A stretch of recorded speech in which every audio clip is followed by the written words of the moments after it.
The morning air was sharp with the scent of wet grass and gun oil as 18-year-old Emily Carter stood at attention for the first time on the cracked concrete parade ground, her boots too new, her uniform stiff, her pulse hammering louder than the cadence of the drill sergeant's barked orders. And though she tried to keep her chin high, she could feel the eyes of the other recruits burning into her, measuring her, mocking her, already writing her story before she had the chance to lift a rifle. Too young, too soft, just a kid. The men beside her were broader, their shoulders thick with confidence, some already boasting about high school football glory or hunting trophies. And the women around her carried themselves with the hardened expressions of those who had fought through battles of doubt and prejudice long before enlistment. But Emily felt like an intruder in her own skin, like someone who had slipped past the gates of adulthood without the world noticing. And every whisper she caught from the line only confirmed it. She can barely carry the ruck. I bet she washes out in a week. You say, where is she going with this? The years she had spent on her father's farm in the quiet stretches of Kentucky, the nights when the only sounds were crickets humming and the sharp crack of her grandfather's old rifle echoing against the hills, the hours spent learning patience from the stillness of deer, control from the rhythm of breath, and precision from the unrelenting honesty of a target, were all hidden beneath her trembling hands in a uniform that didn't yet feel like hers. The trigger doesn't care how old you are. It only cares if you respect it, her father used to tell her, though she never imagined those words would carry her into a battlefield. They still hum in her bones as Sergeant Morales stalked down the line, with sharp eyes and a voice that cut through excuses like a knife. She thought Morales might dismiss her right there, send her back to the safety of classrooms and the teenage years she had already outgrown. Instead, he just said, "We'll see if you last longer than your shadow," and moved on, leaving her cheeks flushed and her stomach knotted with something that felt both like shame and defiance. His gaze lingering on her youth, on the baby face barely out of high school. That first week was a blur of exhaustion and humiliation. Long runs where her lungs burned and her legs screamed, obstacle courses where she fell face first into mud, and Jake Rayner, the loud-mouthed recruit with smirk permanently etched into his face, laughed and yelled, "Told you she couldn't hack it!" The doubt clung to her like a second uniform, even when she finished the drills, and tried harder than ever before. At night, lying in the barracks, she stared at the ceiling while the others slept, her muscles aching, her mind replaying every sneer, every insult, every roll of the eyes, and she whispered promises into the dark that she would not break. Promises that one day they would see her not as a child in a soldier's clothes, but as someone worthy of the flag on her shoulder. The only time the whispers quieted was on the range, when Morales first held an M110 sniper rifle in her hands. She felt a sense of belonging rather than a burden as the weight settled into her chest. She recalled the Kentucky hills, the way the earth held its breath just before the shot, and the way her father's voice had instructed her not to squeeze the trigger in rage, but to release it like an exhale as the chatter of the other recruits faded. When the first round punched the target dead center at 600 yards, the range officer blinked, Morales raised his eyebrows, and the smirch around her shifted into silence. She fired once more, and the grouping was so tight that it appeared to be one whole. Jake muttered, "Beginner's luck," but there was a tremor in his voice he couldn't disguise. For the first time since arriving, Emily allowed herself the faintest smile, because here, behind the scope, age didn't matter, size didn't matter, reputation didn't matter. The bullet spoke for her, and it spoke with authority. Still, the label of reckless child stuck. Colonel Stone made sure of it, his disdain delivered in clipped words during inspections and evaluations. Marksmanship is a skill. A different story is calm. Don't mistake one for the other. To him, she was a liability waiting to happen, a girl who might fire straight on the range but would freeze in real combat. However, Emily carried his dismissal in the same way that she carried the weight of her backpack. Heavy at first, then fuel for her chest fire. She pushed harder on every dawn run, shaved seconds off her time in every drill, and drilled holes to the doubt in every range session until even Morales had to admit, in a harsh way that men like would say, "Carter shoots like the rifle was born with her." She was just 18 years old, which meant she was still younger than the majority of her team, was still brushed off in conversations, and was still undervalued at every turn. However, her resolve strengthened with each insult, obstacle, and challenge. And despite the fact that no one was aware of it at the time, The time was getting closer when fate would put her to the test not in a simulation or training, but in real life with fire and blood, and she would respond with a single shot that was both impossible and flawless enough to put an end to all doubts for good. They woke to the metallic bark of reveille and the sour sting of bleach on the barracks floor, and Emily learned quickly that the military turns time into a weapon. 5 minutes to dress, 3 to form up, 2 to swallow whatever breakfast you can find, because pressure is the closest cousin of fear, and they meant to make both her friends. She tied her boots with hands that had stopped shaking, fell into formation at the far end of 3rd Platoon, and stared straight ahead while Jake Rayner stretched his neck like a prize fighter and whispered just loud enough for her to hear. Those pretty little groups won't help when rounds start snapping over your head, farm girl. And she ignored him, as she always did, because answering a heckler is like feeding a stray. Do it once and it lives on your porch forever. Weapons maintenance until parts had names that sounded like prayers. Land navigation through woods that swallowed compasses and spat out pride. Combatives that taught her how to leverage smaller bodies and turn an opponent's strength into a stumble. The days blurred into drills that felt like superstition. A few times when Emily made a split-second decision at a fork in the woods or chose to crawl the last 10 yards instead of sprinting and silhouette herself against a ridge, she caught Morales nodding once to himself, like someone recognizing a melody he had heard years earlier. He never praised or condemned the soldier, just logged the data in that soldier's ledger behind his eyes. She failed more than she won. Blistered heels, a rope climb that jarred her shoulder and sent her sliding to the mat, a humbling moment on the machine gun range when she overcorrected for wind and stitched tracers a foot right of a target that laughed at her.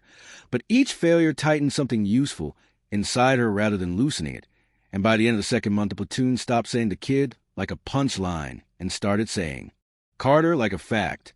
Morales instituted stress shoots on Thursdays, the most hated day of the week. Recruits ran sandbag sprints, bear crawled on a concertina, dragged a 180-pound dummy the length of a football field, then were thrown onto the firing line with heart rates pounding north of 170 to see whether they could still find a trigger press that didn't jerk, still see a sight picture not drowned in blood flow. The first time Emily fought her own pulse like a current, had ragged lungs and vision tunneling. She snatched the trigger instead of pressing, missed a 6-inch plate at 200 yards that she could drill to sleep, felt humiliation flood her face like a fever, and Morales sat down next to her and said, "Your breath is a leash," at a level that only she could hear. Use it. She let the reticle stop skating and instead float like a leaf caught in a back eddy before pressing. Crack. Center hit after closing her eyes for half a second, inhaling through her nose like she was pulling a thread, exhaling out her mouth like she was fogging glass. Again crack, center. Again, until the plate swung like a metronome and her heart obeyed the rhythm she set, not the other way around. When she stood, legs trembling, Morales didn't smile, but he did say, "That's composure," and the word landed in her bones like a stake. She could tie her roped on bad days. His groups were good when the world went quiet, then blew apart when a cadre sergeant stomped behind him or cracked a training round overhead, and Jorge from 2nd Squad finally muttered, "Rayner, you shoot with your pride, not your eyes," and Jake shoved him, and Morales burned them both down with push-ups until their elbows smoked. Jake preferred close-quarters work where he could use his size, and he breezed through course drills with S. By autumn the platoon wore fatigue, like a second skin and camaraderie, like a secret they didn't talk about. Even Jake's mockery trimmed into a quieter, resentful vigilance as Emily notched perfect scores on range days more often than chance should allow. The first time she took the M110 past 800 meters on a windy afternoon and still printed a ragged cloverleaf, the range officer whispered, "Christ," under his breath, and Morales assigned her to the base's precision program, not a promotion so much as a challenge. The course shifted emphasis from simply hitting to understanding. The chemistry of powder at different temps. The way Mirage reveals wind not as a number but behavior. The ethics of a long shot with a target as a man with a mother and a name. The precision cadre, Captain Vaughn, spoke with the quietness of a pastor and the eyes of a hunter. He took Emily up the long hill behind the range, where the wind does strange things between the pines and the gravel pit, and had her look at a hillside for an hour before giving her one shot. Wait until waiting hurts. Patience dressed up as math is precision. He led her through ballistic solvers and dope books before taking them away and making her record body sensations instead. The tickle in her right ear, which indicated a 2 meters per second push from left to right, and the dry crackled leaves, which indicated heat shimmer rising off rock. He told stories about how the best snipers remember that they are dealers of information before they are dealers of death, about how fieldcraft was more important than heroics, and about shots that were taken and missed. She took it all in like rain on dry ground.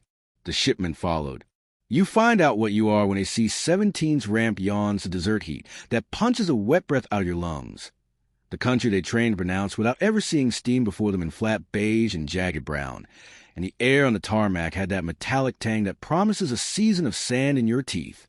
The first night, forward operating base Callahan's mortar alarms howled, and everyone dived for bunkers that turned out not to be necessary. The rounds landed a kilometer off, but the sound climbed their spines and nested behind their ears. It smelled like diesel, cumin, and sweat ground into plywood. With grim reluctance, Colonel Harper Stone assigned Emily to the scout/observer cell under Vaughn's supervision. "You will observe," he stated, "and you will not engage without direct authorization." He looked at the platoon with eyes that looked like locked doors and noted Emily's youth as if it were a disruptive formation. "We are not writing a headline, because a teenager wanted to be a movie." She replied, "Yes, sir, because showing a man without narration is the quickest way to get him to stop telling you who you are." Before her first patrol, Morales, newly promoted and assigned operations, pulled her aside. He stated, "You look longer, you see farther than most. Don't let that present make you look like a statue. Movement prevails." It was the nicest way anyone had ever told her to stay alive. The AO was a patchwork of high desert, poppy fields, and villages dozing along a river that only pretended to be generous. Days stretched blast furnace hot. Night snapped cold with a clarity that made stars look like a ceiling punch drilled with a million holes. The enemy, when it showed itself, did so in whispers, an antenna where no one lived, a glint where there shouldn't be glass, a motorcycle that stopped just out of RPG range to count you. Emily learned the color of the land, the difference between goat tracks and human paths. The way gossip moved a market like wind. If the chai seller's laughter died when you approached moved streets, danger was 3 corners away. On Overwatch, she lay beside Vaughn on roofs where tin creaked and sun cooked. Scope pressed her orbital bone hard enough to leave a semicircle bruise by evening, and waited for hours to witness 5 seconds that mattered. Sometimes the shot mattered less than the call.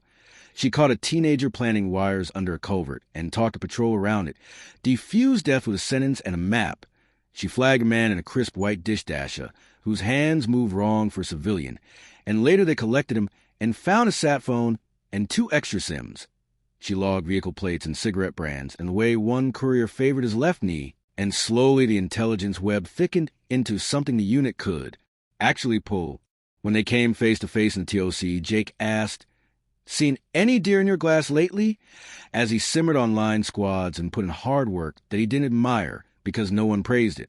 And she shrugged like he was weather. Morales loomed when needed, quiet as scaffolding, keeping young men from the decisions that would haunt them. The waiting ended 3 weeks into deployment on a road that forked into orchard rows and a low ridge that looked like shrugged shoulders beneath a pale sky.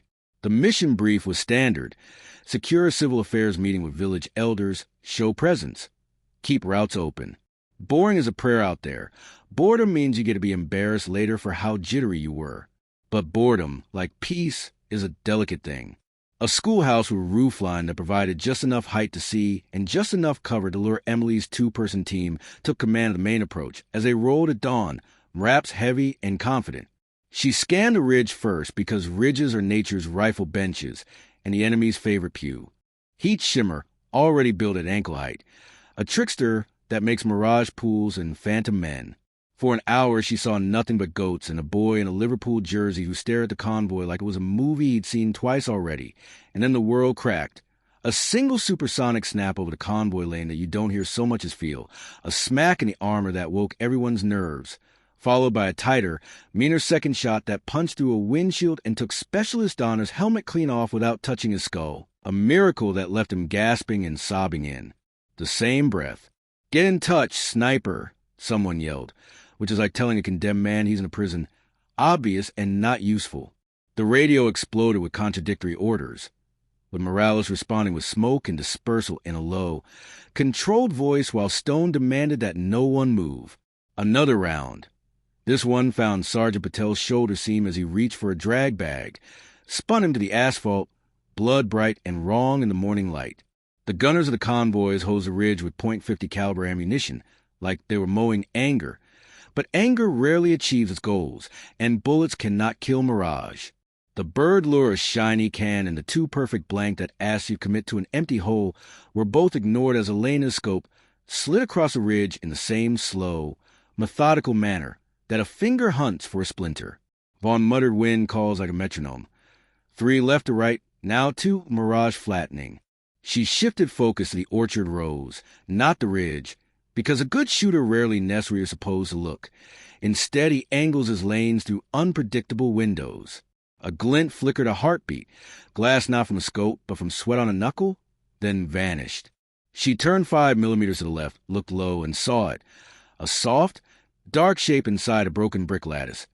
The tiniest shade change where shadows should be smooth, a cloth ruffle where stillness should rule. The angle was bad, the distance stretchy, a shot beyond ordnance, comfortable doctrine when accounting for wind that had a mind like a cat. But doctrine is what you fall back to when you can't think. Emily was thinking. Vaughn hissed. Stone says hold fire until air arrives. Another snap. This one kissed a Humvee mirror into confetti inches from a medic's face, and Stone's order sounded like a man throwing stones at a flood. Morales came over another net. Steady. Shooter is bracketing. His lane must be closed immediately. Emily measured the air with her cheek, the dry silk feel of a wind that wanted to veer. She dialed 2.5 mils elevation, held another mil and changed her drift, then pushed an extra quarter, because heat bends bullets like gossip bends truth. She whispered, I've got him. After a beat that sounded like permission and responsibility, Vaughn said, On you. Jake's squad had fanned in a staggered line along the wall, his mouth finally shut by the knowledge that a wrong movement could be the last sentence he spoke. He peered skyward, as if the answer might be written there. When the world became small, Emily breathed as Morales had instructed her to. Inhale to find the leash, exhale to feel the slack. A charcoal notch in the bricks. The entire life of a man on the other end, who had mothers and stories and a reason he believed in, and a crosshair that would erase him and save a dozen hearts that were beating around her were all in the scope. Her finger took up the slack, pressed gently against the wall of the break, like a newborn's fist would. The weapon broke. She witnessed a puff of brick dust kick and a dark-shaped jerk before collapsing into a stillness that appeared final from a distance. The recoil was followed by a handshake. The silence held its breath as if deciding whether to return, then rolled back in waves. First in the radio network, as people stopped yelling the obvious, then in the air as no new photos cut it, and finally among the men who dared to look up on the road. Vaughn exhaled, saying, Hit. Lanes open. Morales said calmly and with gratitude, Move. Colonel Stone said nothing for a long time. What do you say when your caution nearly cost lives and the teenager's nerve saved them, and then ordered air to overfly the ridge anyway, because command must retain control to remain command? Later, Jake found her on the roof with blood on his sleeve that had dried to rust from helping Patel. He stood like a boy who had learned that his bullies weren't gods. Were you really there? He asked in a voice that he couldn't even tell himself. She said, We did our jobs, because the shot had been a single point on a web of acts. Morales' corrections, Vaughn's table went in his head. Patel's wave of medics to shelter. That made heroism look like a tidy line when in truth it a messy braid. She cried quietly into a sleeve that still smelled of dust, not for the man she killed exactly, but for the knowledge that ease had left her forever and been replaced by something heavier but more honest, responsibility that wears your name even when the world calls it legend. That night, however, the image of the brick lattice in the after stillness haunted the inside of her eyelids.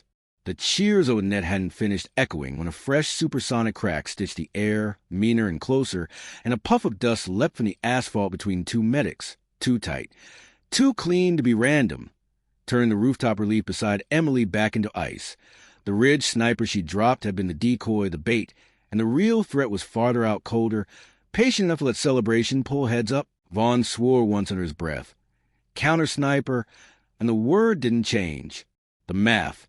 It only made it heavier, because now the angles were wrong and the lanes wicked, and every second they stayed pinned to convoy bled time and luck. "We don't have the pause," Morales said as another round nipped the corner of a ballistic shield and copper jacket smeared like lipstick across the edge. Emily was already glassing past the ridge she had killed, ignoring the obvious or the likely, panning her scope across the mosaic of the far slope. Terrace fields, goat tracks, a scattering of crumbling walls. And then beyond, because a good shooter stands outside the map you draw for him. Stone came she went old school. Reticle mills, a hard corner of a wall that memory told her was about 1 meter. A hill's shoulder she had studied from 1,000 rooftops. Quick math scribbled in grease pencil on the back of her hand.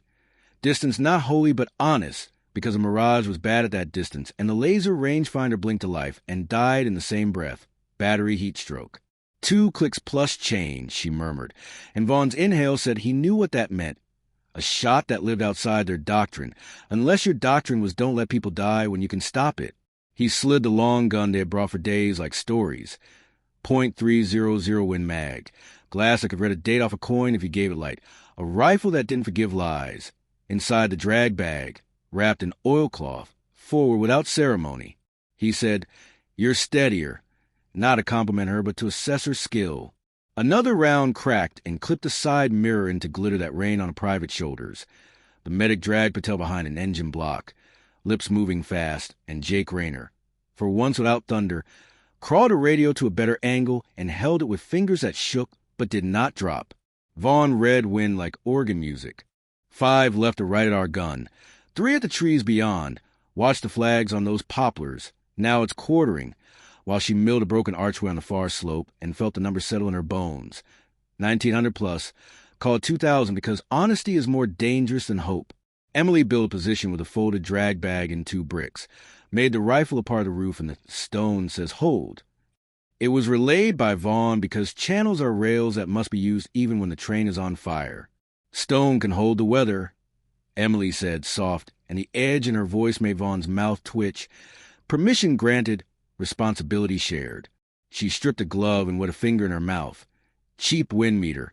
Felt the slickness of air on skin, the stubborn cat mood of gusts. She remembered Thursday's stress shoots, Morales whispering, "Your breath is a leash, use it." And she pulled that leash now, not to tame panic, but to harness it, to make the spike of adrenaline a metronome. Another shot came from a lower angle. He was testing a new lane. So he was smarter now. Sparks kissed him rap step, and the stench of burned paint blew upwind like a book warning. "He's not on the ridge," she said, more to focus the room than to inform it. "He's keyholing through that rubble square above irrigation cut, 2 terraces up from the donkey line. A murder hole the size of a dinner plate, half shadow, half leaf, and a slit that demanded perfection from both sides were what Vaughn saw when she found it. Curse once more. "You sure?" "I'm sure." The ballistic app clipped to the stock was dead from heat, so the table lived in her head. A dozen Thursdays and 100 quiet Sundays on a Kentucky ridge turned into numbers that could save men. She dialed elevation within a whisper of math, refused to trust the first answer, split the difference, and added a lick for spin drift and a half-truth of thin air. Vaughn said, "Hold 2.4 left," and she was already there. "Wait for the low," he added, and she was already waiting. The way you wait for an animal to step clear of brush, patient, not polite. Down on the road, someone shouted, and someone else shouted back, and Stone shouted over them, and then Morales came back like a bell. All calls, hold chatter, hold movement. "Carter, if you got him, you take him."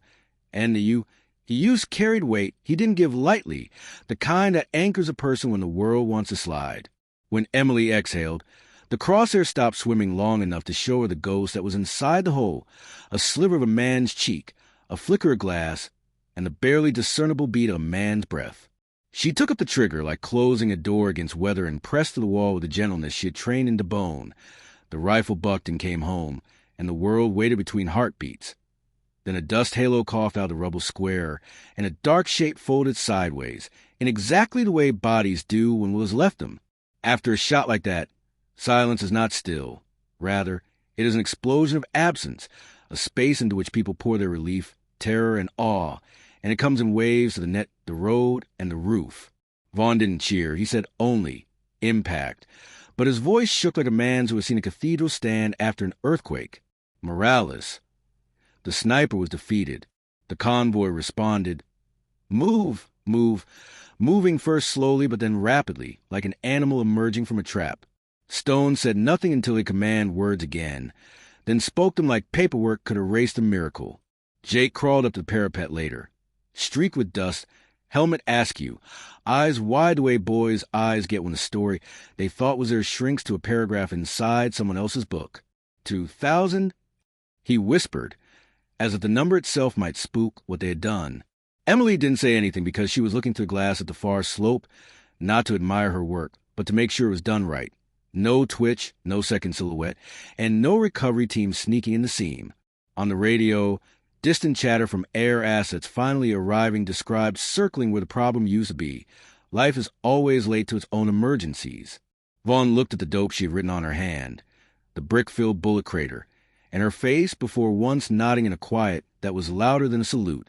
That's the farthest confirmed out of this FOB, he said.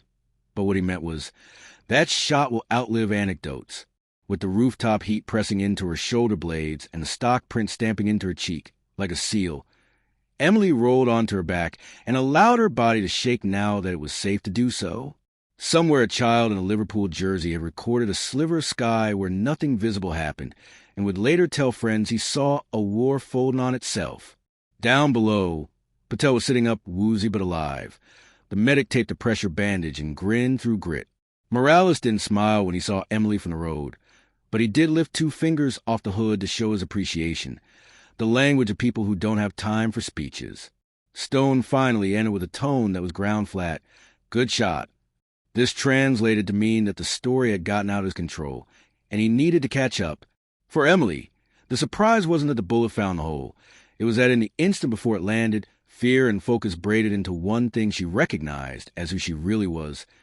18, yes, but old in ways that matter when lives hang on a breath, and the echo of that single trigger press rang louder than all the insults and doubts and regulations could shout. On that rooftop, the twist was simpler. The kid they'd smirked at had made the shot that every other shooter on that field could not. In doing so, she quietly rewrote the rule that everyone thinks is iron, age first, respect later, into something truer. Respect the work, no matter whose hands it sits in when the world needs it most. Later, some would try to turn it into myth, magic, or the kind of legend that erases a math. The hours. The debates tribunal convened 3 days later in a drab plywood hall that smelled of coffee gone cold and dust ground into fatigues. And Emily Carter sat at the far end of the table, spine straight, hands folded, the bruised crescent from her rifle stock still stamped on her cheek, like proof you couldn't wash away. Colonel Stone recited the official record in a voice flat enough to hide. His unease, unauthorized engagement, deviation from orders, reckless initiative, but each word felt brittle when weighed against the stack of after-action reports from Morales, Vaughn, and every soldier who had been pinned down on that road, men and women who wrote in plain ink that she had saved them, that the shot she'd taken was a line between names on memorials and boots walking back into camp. When the board asked Morales if he supported her disobedience, he responded, "I condone survival," and she delivered it, his voice low but steady, describing her calm under fire and how she had listened when everyone else froze. Vaughn followed, offering technical detail, range, wind, trajectory, margin of error. That sounded like a lecture until he closed with, "It wasn't luck. It took skill. In addition, it was the best show I had seen in 20 years. Even Jake Rayner, called reluctantly, swallowed his pride long enough to say that without her, he wouldn't be alive to complain. This board finds Private Carter acted with extraordinary judgment under extraordinary circumstances, said Judge Advocate Monroe, who had been flown in to give the verdict to Spine. She deserves praise, not condemnation. The weight that had been pressing on her, since day one broke when the gavel struck.